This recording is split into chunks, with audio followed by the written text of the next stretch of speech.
வாமா அதிரை. ஐயா, நீங்க எனக்கு ஒரு உதவி பண்ணணும். உதவியா? என்ன உதவி? ஐயா, கொஞ்ச நாளைக்கு முன்னாடி என் அப்பா ஹாஸ்பிட்டல்ல இருந்தப்ப 2 வளையல அடமான வச்சிருந்தான்ல.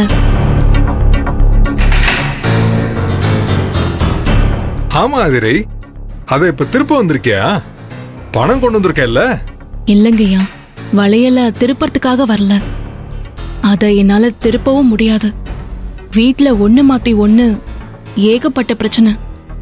அதனால இந்த வளையல வித்தா மேல்கொண்டு எவ்வளவு அமௌண்ட் கொடுப்பீங்க? நானும் அப்பாவுக்காக நகைக்கு வழக்கமா கொடுக்கறத விட அதிகமா தான் பணம் கொடுத்திருக்கேன். அதனால இப்போ நீ நகைய விக்கிறதா இருந்தா மேற்கொண்டு ஒரு 25,000 தரலாம்.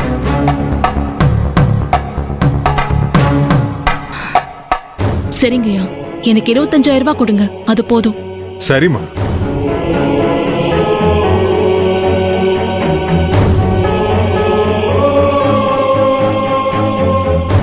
இதுல ஒரு கையெழுத்து போடுமா?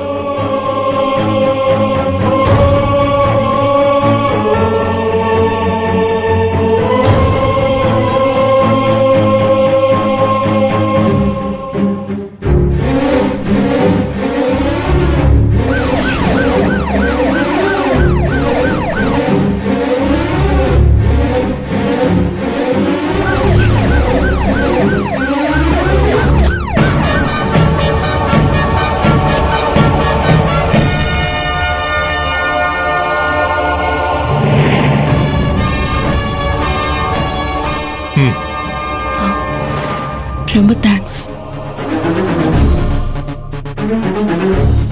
சரிங்கய்யா, நான் வரேன்.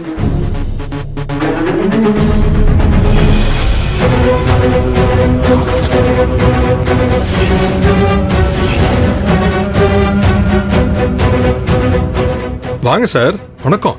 என்னையா உன் கடையில திருட்டு நகைலாம் வாங்குறியாமே, ஏகப்பட்ட கம்ப்ளைண்ட் வந்திருக்கு. என்ன சொல்ற நீ? யாருக்கும் சந்தேகம் வராத மாதிரி பொண்ணுங்க மூலியமா திருட வச்சு திருட்டு நகை வியாபாரத்தை ஜெகஜோதியா பண்ணிட்டு இருக்க போல இருக்கு. ஐயோ இல்ல சார், நான் அந்த மாதிரி நகையை யாருக்கிட்டையும் வாங்குறதே இல்ல. இல்லையே, உன்னை பார்த்தா சட்டவிரோதமான செயல்களில் ஈடுபடுற மாதிரி தானே தெரியுதே. இல்ல சார், சத்தியமா அந்த மாதிரி எதுவுமே இல்ல சார். யாரோ தப்பான தகவல் உங்களுக்கு கொடுத்துருக்காங்க சார். ஆமா, இவங்க யாரு? சார், இந்த பொண்ணு பேரு ஆதிரை. இந்த ஏரியால வாட்டர் கேன் போடுற சிவபிரகாசத்தோடைய பொண்ணு. ரொம்ப தங்கமான பொண்ணு சார். ஓஹோ,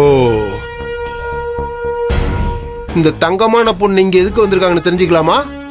அவங்க வளையல அடகு வச்சிருந்தாங்க.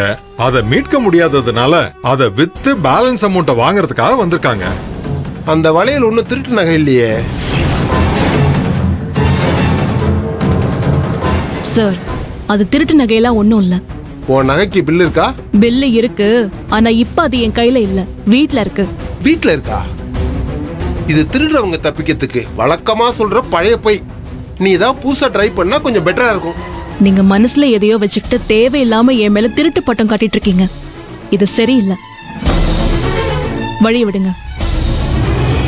சார், ஆதிரை நீங்க நினைக்கிற மாதிரி பொண்ணு கிடையாது சார். அவங்க ரொம்ப நல்ல பொண்ணு சார். போது நிறுத்தியா? இவளுக்கு நீ சர்டிபிகேட் கொடுக்குறியா? இவ யார் தெரியுமா? என்ன பண்ணன்னு தெரியுமா உனக்கு? ஏற்காடுல ஒரு பையனை துடிக்க கொலை பண்ண கொலைகாரியாவ. சார், நீங்க யாருன்னு எனக்கு தெரியும், நான் யாருன்னு உங்களுக்கும் தெரியும்.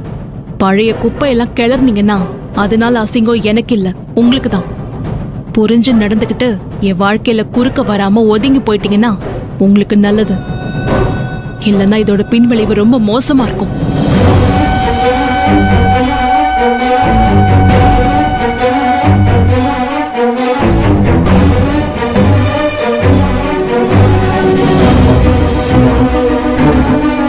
நில்லு.